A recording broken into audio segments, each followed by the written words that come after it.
अथ सत्यार्थ प्रकाशः अष्टम समुल्लासः।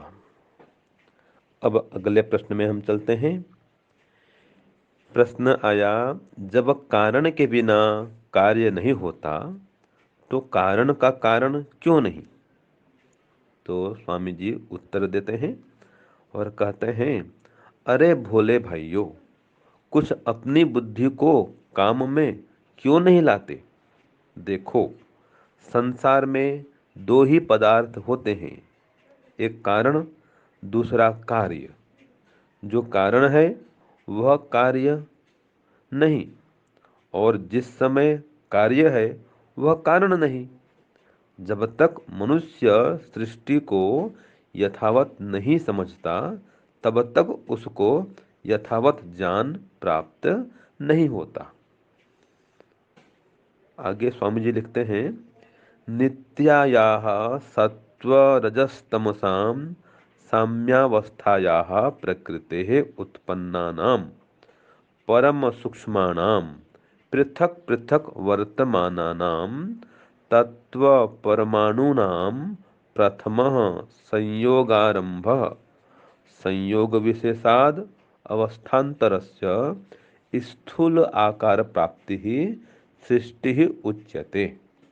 इसका अर्थ है, अनादि नित्य स्वरूप सत्व, रजस और तमो गुणों की एकावस्था रूप प्रकृति से उत्पन्न जो परम सूक्ष्म पृथक पृथक तत्व अवयव विद्यमान है, उन्हीं का प्रथम ही संयोग का आरंभ है। संयोग विशेषों से अवस्थान्तर दूसरी दूसरी अवस्था को सूक्ष्म से स्थूल स्थूल बनते बनाते विचित्र रूप बनी है। इसी से यह संसर्ग होने से सृष्टि कहती है। तो सृष्टि किसे कहते हैं ये स्वामी जी बतलाते हैं। और इसके पहले उन्होंने बता दिया स्वामी जी ने कि कारण के बिना कार्य नहीं होता तो कारण का भी कारण होना चाहिए, ये पूर्व पक्षी ने प्रश्न दिया। तो स्वामी जी ने कहा कि भाई, जो अंतिम कारण है उसका और कोई कारण नहीं हो सकता है, वो तो अंतिम कारण है, उसका और कोई कारण होना संभव नहीं है। वो तो समस्त कार्यों का कारण होता है। तो एक कारण दूसरा कार्य, तो जो कारण है वो कभी कार्य नहीं हो सकता है, और जो कार्य है वो उस समय तो कारण भी नहीं हो सकता है। दोनों अलग अलग है। जैसे कि गेहूं वो कारण है रोटी का, तो जो गेहूं कारण है तो हम उसको कार्य नहीं कह सकते हैं। और अगर कार्य कह रहे हैं, मान लीजिए फसल का वो कार्य है, तो जब कार्य कह दिए तो उसको कारण नहीं कह सकते, फिर वो तो कार्य बन गया। तो दोनों अलग अलग हैं। कारण माने मूल पदार्थ, और कार्य माने उसका उत्पाद। जैसे रोटी वो उत्पाद है गेहूं का, तो रोटी कार्य है और गेहूं कारण है। और अगर गेहूं का कार्य मानेंगे तो उसका उत्पाद वो बीज, जो मूल बीज है, क्या कहते हैं, जिसको बोए थे जमीन में, तो उसमें जो फल आया, जो बालियां आई गेहूं के फसल में, वो फिर कार्य है उसके, वो फल है। लेकिन जो बीज था वो कारण था। तो जब वही बीज फिर बोएंगे तो तब कारण बनेगा, तब वो कार्य नहीं कहलाएगा। तो जो कार्य होता है वो कारण नहीं होता, जो कारण होता है वो कार्य नहीं होता है। एक ही समय में, अलग अलग समय तो बदल सकता है वो, लेकिन एक ही काल में एक वस्तु या तो कार्य होगा या कारण होगा। एक ही पदार्थ एक ही समय में दो नहीं हो सकता है। तो स्वामी जी लिखते हैं कि अनादि नित्य स्वरूप प्रकृति है, सत्व रजस तमस का साम्य रूप है, साम्यावस्था है। इससे अलग अलग पदार्थों का निर्माण होता है। तो परमपिता परमात्मा ही प्रकृति के सूक्ष्म कणों को आपस में संयुक्त करते हैं, तो उससे एक आरंभ होता है। सृष्टि का, जिससे हम महत्त्व बोलते हैं, वो बनता है। तो प्रकृति से विकृति बनती है। तो पहले महत्त्व बनता है, फिर महत्त्व से अहंकार बनता है, फिर ज्ञानेंद्रियां, कर्मेंद्रियां, मन, फिर 5 तन्मात्रा, फिर 5 महाभूत, फिर सृष्टि बनती है। तो वो सूक्ष्म से क्रमशः स्थूल बनते बनते बनते बनते फिर सृष्टि रूप में ये प्रकृति आती है। तो पहले सूक्ष्म अवस्था, बाद में स्थूल अवस्था। तो स्थूल अवस्था का नाम सृष्टि है, जिसे हम देखते हैं। तो इस प्रकार से आज हम समझे कि जो अंतिम कारण है, कोई उसका और कार्य होता नहीं है, और उस अंतिम कारण से अर्थात प्रकृति से सृष्टि का निर्माण होता है। तो जो स्थूल स्वरूप है कारण प्रकृति का, वही सृष्टि कहलाती है।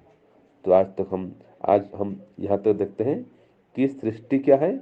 जो स्थूल जगत है वो सृष्टि है, जो दृश्यमान है जगत वो सृष्टि है, और जो सूक्ष्म जगत है वो कारण है, वो प्रकृति है।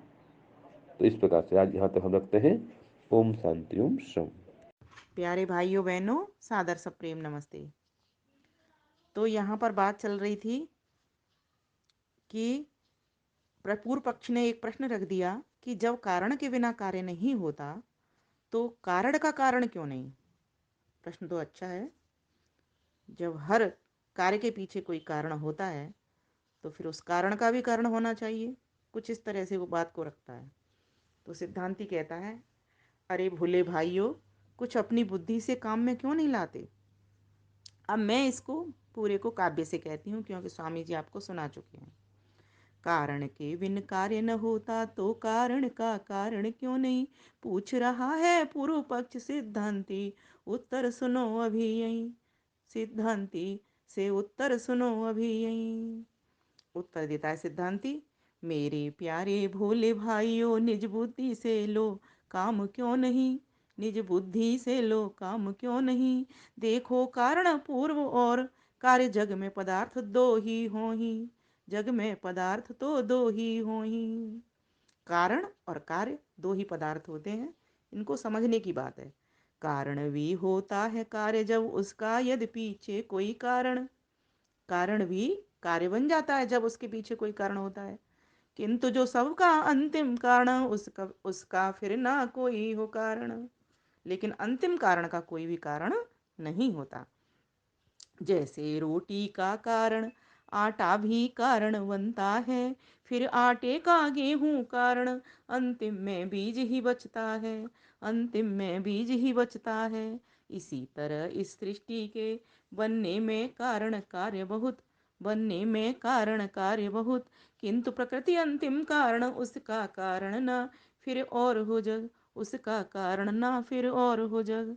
जब तक इस सृष्टि प्रक्रिया को पूर्ण मानव समझेगा, पूर्ण न मानव समझेगा, तब तक उसको यथावत जानना सृष्टि का अज्ञान में आके भटकेगा, भ्रमित हो अज्ञान में भटकेगा।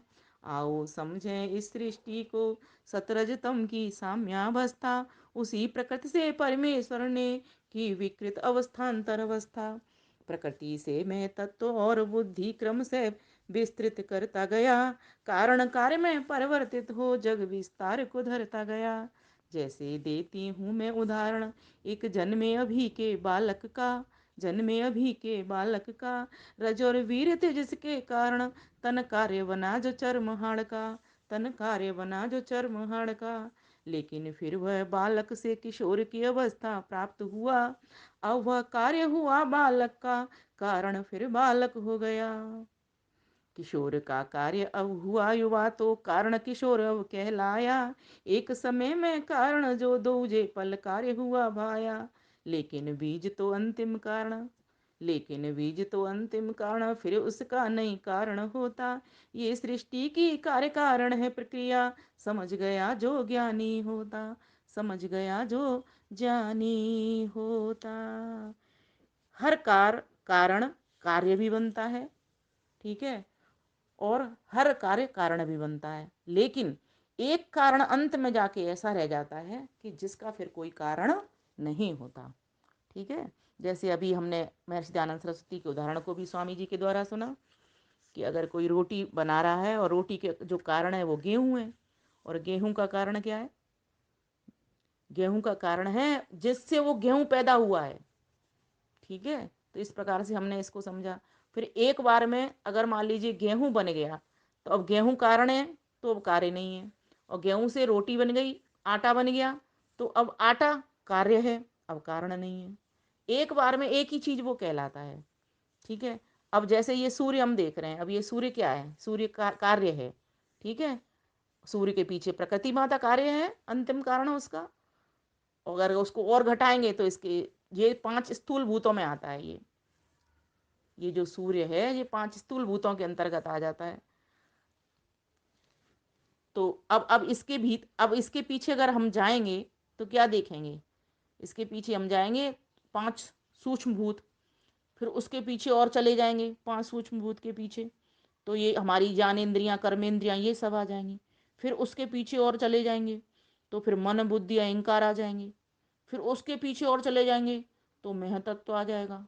फिर महतत्व के पीछे जाएंगे तो अंतिम कारण प्रकृति बचा रह जाएगा।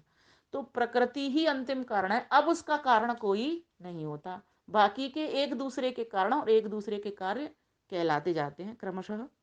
अगर पीछे से चलोगे तो जो कारण था वो कार्य बन जाता है, आगे से चलोगे हर कार्य आगे को बढ़ता जाता है तो उसका पीछे वाला कारण कहलाता जाता है। बस इतनी सी बात है। अब मैंने इसको एक बालक के उदाहरण से भी बता दिया आपको कि कैसे अगर रजबीर को अगर हम बीज माने, अंतिम कारण माने, वैसे वो अंतिम कारण होता नहीं है, उसके पीछे तो प्रकृति जाती है। लेकिन अगर हम रजबीर को जानते हैं, उसको अंतिम कारण मानते हैं, मान लीजिए माना थोड़ी देर के लिए, तो अब उसका जो कार्य होगा वो क्या होगा, एक बालक बनना, शरीर बनना बालक का। फिर वो बालक और बड़ा हुआ, ठीक है, तो किशोर बन गया। तो किशोर जब बना तो किशोर तो कार्य हो गया, और जो बालक था जो छोटा था तब वो कारण हो गया। अब किशोर से फिर जवानी को प्राप्त हो गया, वो युवा हो गया, तो युवा क्या बना, युवा कार्य हो गया, और उसका कारण क्या हो गया, किशोर कारण कहलाया। उसका जो एकदम जस्ट का कारण है वो किशोर कहलाया। कारण तो वो बालक भी है, वो रजबीर भी है, लेकिन जस्ट पीछे का जो कारण था, ठीक है, जो कि उससे जब तक कि वो जो युवा नहीं बना उससे पहले था, तब तक तो वो क्या था, वो कार्य था, किशोर था। लेकिन अब जब वो किशोर से युवा हो गया तो किशोर कारण हो गया, और युवा अवस्था क्या हो गई, कार्य हो गई। अब युवा से फिर वृद्ध होगा तो वृद्ध कार्य हो जाएगा, और जो उसकी पीछे की जो अवस्था है कौन सी, युवा, वो क्या हो जाएगी, कारण हो जाएगी। तो एक एक कारण वही कारण, और एक बार में वो कार्य भी बन जाता है जब आगे सृष्टि प्रक्रिया चलती है तो। लेकिन अंतिम जो कारण, जैसे कि अभी हमने रजवीर को माना, तो वो रजवीर के पीछे फिर कोई कारण नहीं। ठीक है, इस प्रकार से इस बात को समझने के लिए ये उदाहरण है। बाकी अंतिम कारण तो प्रकृति ही है जो हमें दिखाई नहीं देती, और दिखाई तो हमें बहुत सारी चीजें और नहीं देती। हमें ये जो ज्ञान की इंद्रियां, ये मन बुद्धि अहंकार, ये भी तो सूक्ष्म शरीर भी तो हमको नहीं दिखाई देता है, सिर्फ हमको स्थूल पार्ट दिखाई देता है। जो ये जगत है बस इतना दिखाई दे रहा है, लेकिन इसके पीछे भी तो एक अदृश्य जगत है, वो कहाँ दिखाई दे रहा है हमको। तो वही कारण है, और वह अकेला ही कारण नहीं है, उसके पीछे भी प्रकृति और कारण है, जिसका कि अभी तक कोई खोज भी नहीं पाया ऋषि मुनियों के अलावा, क्योंकि उनको तो समाधिस्थ होकर के ईश्वर ने ज्ञान करा दिया। बाकी वैज्ञानिक तो वहां तक अभी पहुंचे ही नहीं है 17 सितंबर तक। तो इस प्रकार से हमको ये बात समझ लेनी चाहिए। धन्यवाद, नमस्ते।